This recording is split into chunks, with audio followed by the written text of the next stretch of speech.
What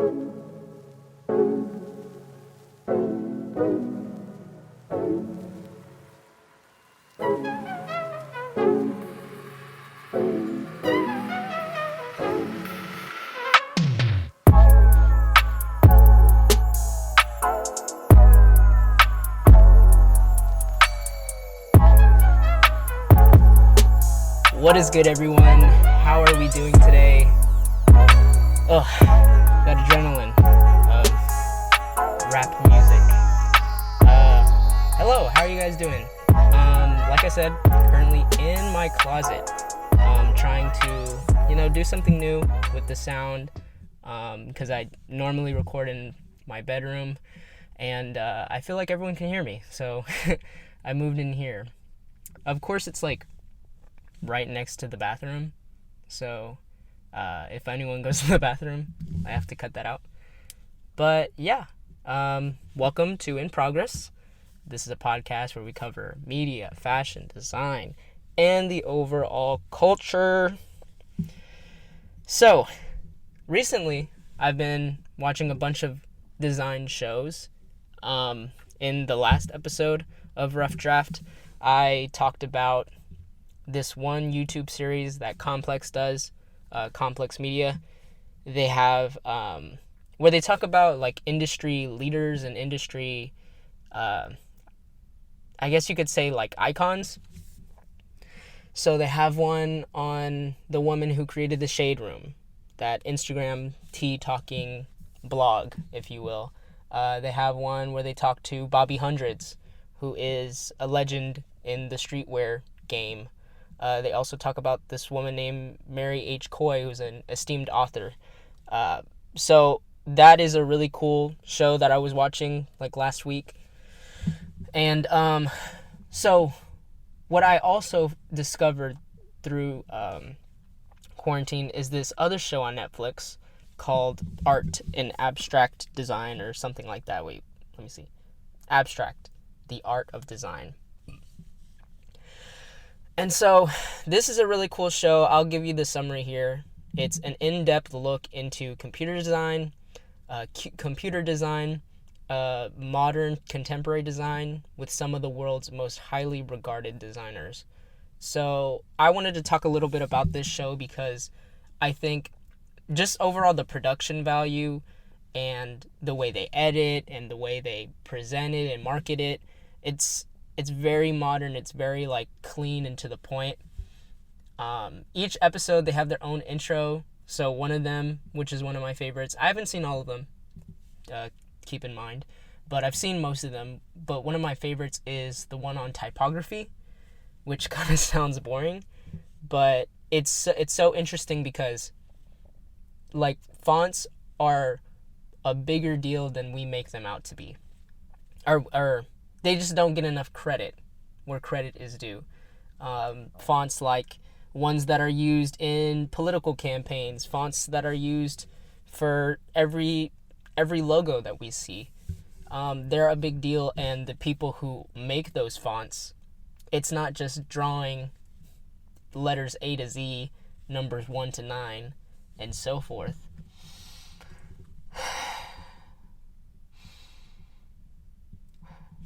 Like it takes a lot of work, and so that's part of the appeal to this show, is it's highlighting these designers, these very coveted artists, if you want to call them artists, which you can. I'm just saying, some people might call them designers, some people might call them artists, but they just follow these people and kind of they share their journey a little bit, but they're more so talking about their craft. So there's an episode on photography, one about stage designer. I think it's costume design, if I'm corrected. But one of them that really, really made me want to talk about this show on the podcast is Design for Play. So Design for Play follows Cass Holman, who is a woman toy designer, quote unquote. And the reason why it's quote unquote is because she doesn't just design toys.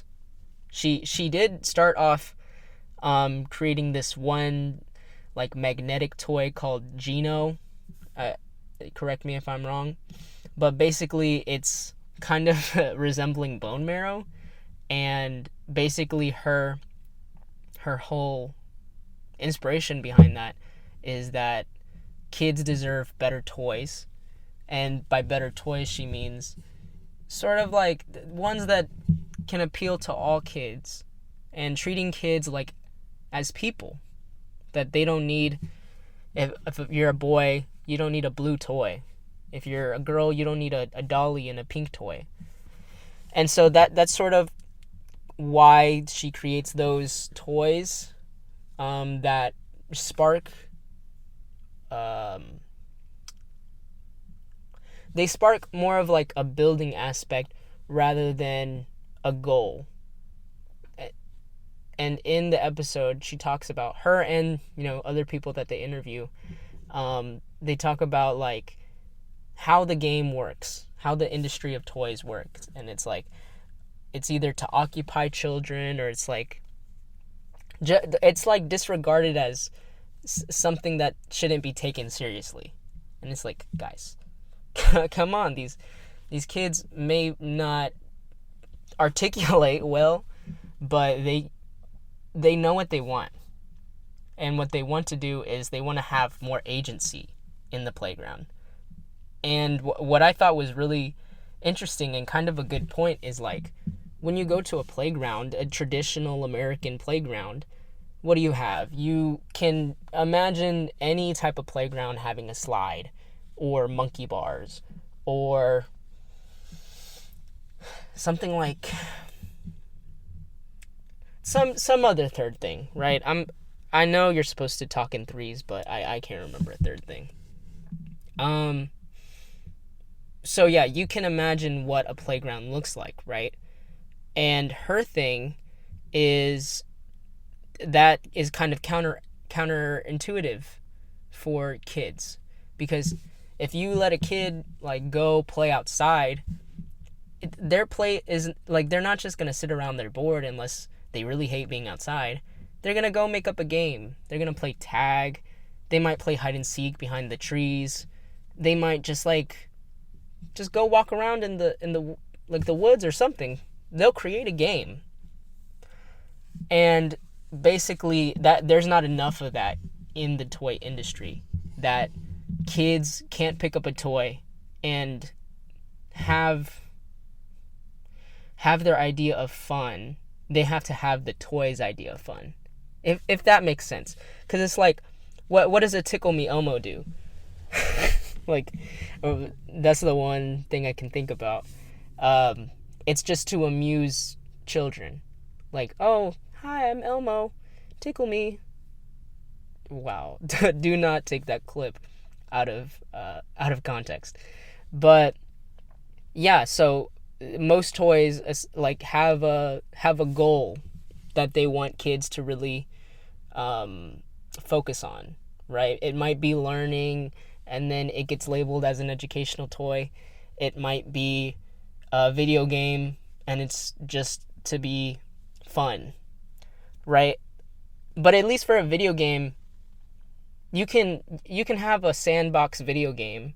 And sandbox, for those who aren't, for my non-gamers out there, just basically means you can do whatever you want, kind of like GTA.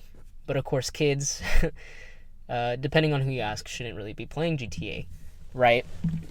And so what the kids that she focuses on in this episode, I'm getting really off track here, but at the toddler age, at the preschool, elementary school level, she targets these kids because that's really when their learning begins. It's when they are the most imaginative, and basically we should capitalize on that. Not in terms of like money, but in terms of like they should be learning the most at that age. They should be learning how to be more empathetic. They should be learning how to collaborate with others. And what happens towards the end of the episode is she creates let me back up. So she creates these toys, but they're essentially like wooden toys. They're like, okay, what they're called is rigamajig. I'll start there. So you can go ahead and look this up. It's like plywood, but it's, safe for kids. There's also like wing nuts and bolts and all this cool stuff that looks like it could be used by an actual adult who's working in, I don't know, working in construction. But it's for kids. And what I really like about that is the whole idea is kids can just pick it up and do whatever with it. They can create their own car. They can create their own like little house. The possibilities are endless. And for kids, that's really what we search for when we're younger. If we are just given a toy, we can have a lot of fun with that toy, but if, say, the batteries die out and the toy no longer says "Tickle Me Elmo," then what's the fun in that? And so then that "Tickle Me Elmo" just becomes a waste of space, and it's not being used unless a kid has a lot of imagination and they want to play house, or they want to play they want to play like Andy from Toy Story and rob a bank with Mr. Piggy, something like that. But yeah, so the idea is to counteract that idea of a toy having a goal in talking to a kid, or it just having one purpose. And towards the end, let me look this up because I don't want to sound stupid once again. Okay, so I can't find the actual term for what the Chinese call this concept of free play, which it's starting to get some buzz in the United States and in the Western world. But the idea is, once again, that kids should be able to play, period. That should not be constricted by or prohibited by safety concerns or a mission. Like when you go down a slide, it's for adrenaline and stuff like that, or just like some interest. But with free play, it really allows the kids to do whatever they want. And that sounds like kind of, I guess you could say, dangerous to the Western world, because we're so, I don't know, we're just so like nervous about our children, and we are protective. But when it comes to play, like, kids need to play. When you look at nature, you see bears fighting, and it's not because they need to fight. They do learn how to fight through play fight, but it's almost like a necessity in nature that kids need to play, of all species, literally of all species. And in the episode, Cass brings up an example of a YouTube video of this crow who has a yogurt lid and is on a roof of like a snow-filled roof, and the crow is just going up and down with the yogurt lid, like snowboarding on the roof. And it's so crazy because that, like, what reason other than that bird just wanted to ride some sick snow waves do you have that bird was doing it? Maybe creating a nest? I don't know. Maybe there is a reason why they were doing that, but a big reason was probably play. And, it just, I'm in favor of these playgrounds. I'll say that, because the joy on these kids' faces, man, when you see, and I'm sure this is also a little bit of Hollywood magic or Netflix magic, where they show these kids having fun and creating and interacting with each other, and then they have like inspirational voice background going on in the background. But man, did it just look like the funnest thing ever? Because I can remember being on a playground as a kid, and I wouldn't really have that much fun, because I was like, I had my own imaginary friends, Like I had Sonic and Shadow, and I was just running around as they chased me in my head because I didn't have that many friends. Wow. Next topic. No. But really, I think when you go to a traditional playground, if you don't have friends, what do? You go on the swing for a while? How many teen angsty movies do you see, like the emo kids or the loners just swinging on that swing? Why? Because probably in childhood they didn't have friends to play on the playground with, and they were just swinging on the swings alone. That's just my theory. That's just me analyzing. But yeah, it's true. Like, if you don't have friends on a playground, you kind of just make up your own fun, pretend people are chasing you or whatever. But with free play, the coolest thing is you kind of have to interact with each other on this playground. And if you want to, like, make this wheel and roll it down a hill of shrapnel, but when I say shrapnel, I mean like toy shrapnel, not like actual metal and stuff like that. Because there is a way to make fun chaos safe. And you'll know what I mean when you see this episode, which you totally should, even if you don't watch the rest of the series. These kids do interact with each other, and they build a sense of camaraderie over toys. And it's kind of like a parallel of, well, as a kid, I worked with these kids, and we didn't really know what we were doing, but it sparked our creativity. And whatever we did it together. So in the future, I know I could work with people. I know I could work in a team. I know I can solve problems. It sounds a little weird because we're so used to our version of play, which is structured. But that, I think, just prohibits creativity, and it's kind of what breaks down our sense of creativity as we grow older. We start to mold into what society tells us to mold into.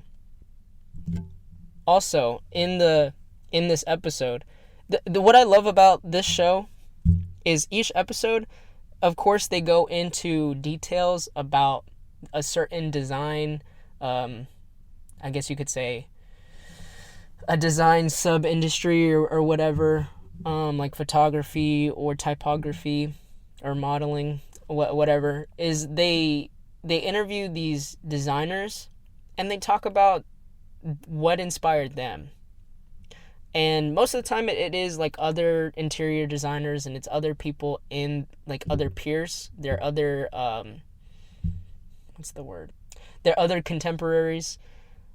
But sometimes, like in this free play episode, this toy episode, she talks about how architecture actually inspired her to really get into these playground projects, because there's this one Japanese architect, or like a group, there are these two Japanese architects who wrote this book talking about, like, don't be a zombie.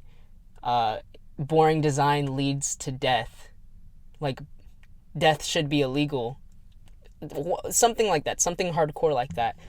And what they wrote about is that if you become a zombie in real life, meaning if you have a routine, if you're sort of going through life without questioning things, questioning the process, if you're not aware of where you're walking, like say in your house, like you get so used to walking to the kitchen, you get so used to walking to the bathroom, that is a higher chance of death, because say you're just walking to the kitchen and it's downstairs, and you're so used to just walking down the stairs that you get cocky, or you don't look where you're walking, and say you step on a pin and then you fall down the stairs and you break your neck or something like that.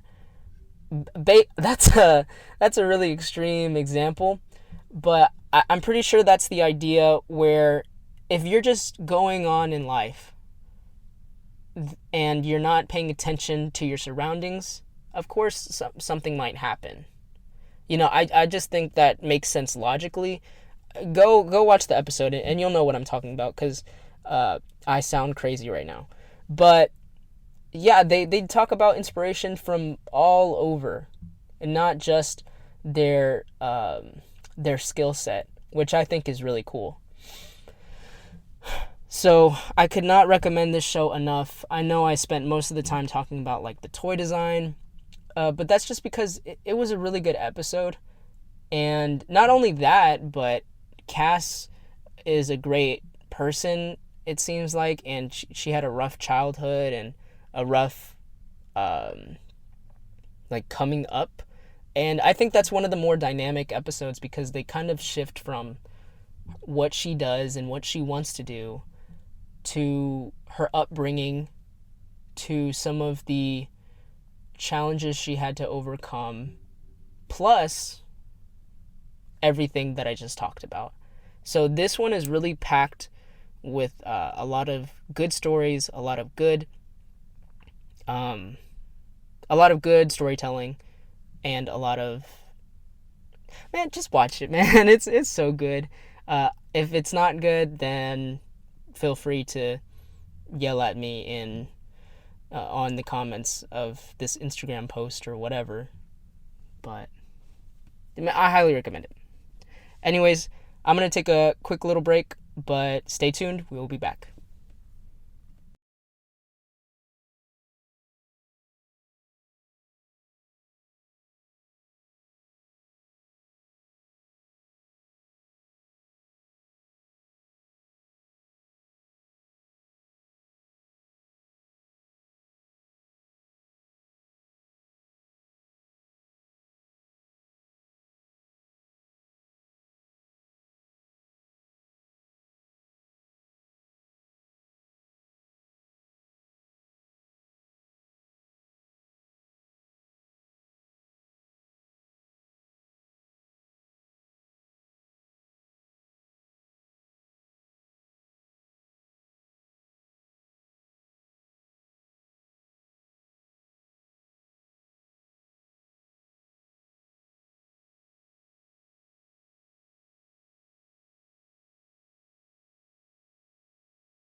All right, everyone, we are back.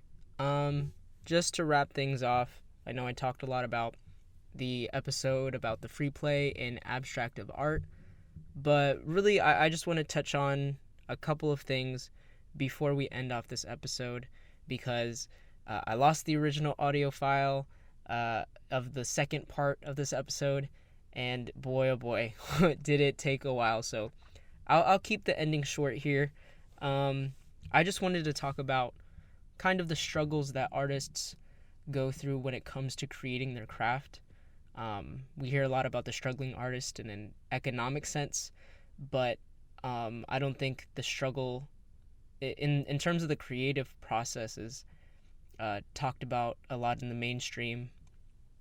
So what do I mean by this? I think there are a couple of things, a lot of things that people don't talk about, or artists only talk about in their respective fields or their own communities of artists. But I want to talk about three things that I think artists of any kind, of any sort, whether you're creating graphic designs, or you're creating printmaking, or you're doing any other kind of DIY, that these are universal things that creatives have in common that we struggle with. So one of them being inspiration. Now, I think there's this quote that's like, don't rush the creative process. And that's so true, You can't really pick up a pen and paper, and if you don't have anything to draw, you just have your paper blank, and your mind is blank because you don't know what you want to draw.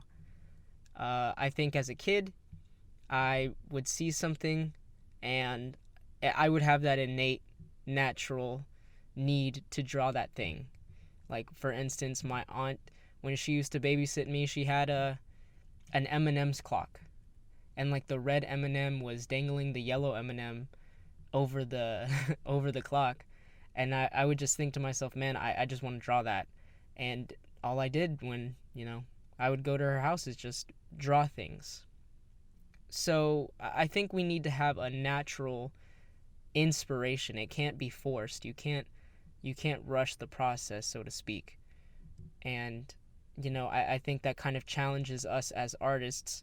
Maybe if me personally, what if you're not always going to have that inspiration, or maybe not at the right time?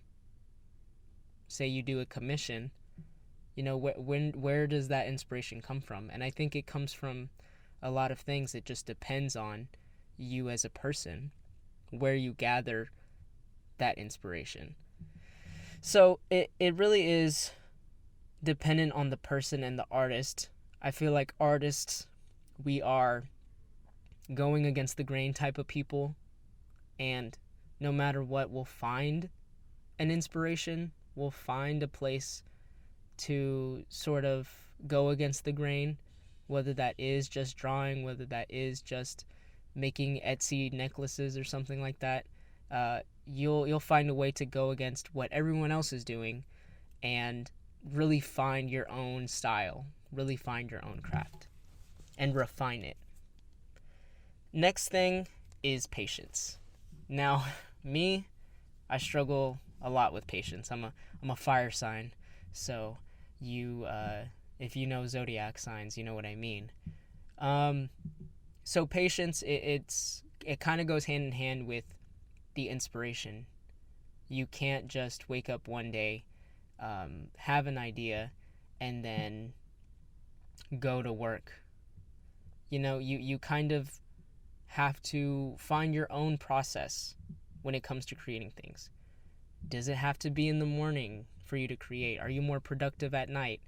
Do you need your cup of coffee? Do you need to be in a different headspace? And all of those things I think are true. But you have to discover, how is your space? Is your space where you want it to be? Is where you're creating really efficient for you? And if you don't have that space, that area, it can be really hard for you to create and be in a mindset to create. I record this podcast in my closet, and it kind of gives me a zone to operate in, as opposed to just recording in my bedroom. It's a different space, and you really get into your craft. Another example of patience and kind of the struggle is the Helsinki Bus Theory. This was created by I think a Swedish photographer, and what is it? You can do your fact checking on that. I can't remember the name, but basically it goes, everyone starts off at the same bus stops for the first 4 or 5 bus stops, and each bus stop is like, it represents a year or so. Like, it just represents the passage of time, right? So in the first bus stop, everyone's learning how to draw shapes, and in the second one, everyone's learning to draw, or everyone's learning to shade or something like that. And so then you get to a point where everyone veers off into their own path.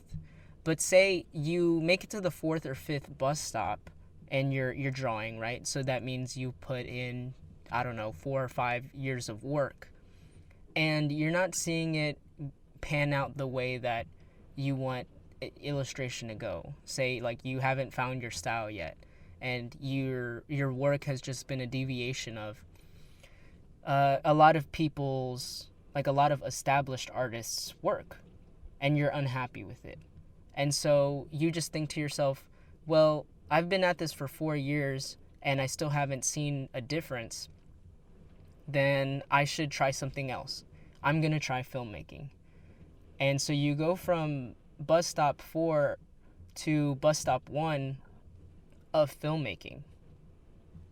And essentially, what the theory means is, if you stay on a path in an industry or a craft or a style for long enough, you will veer off into your own eventually.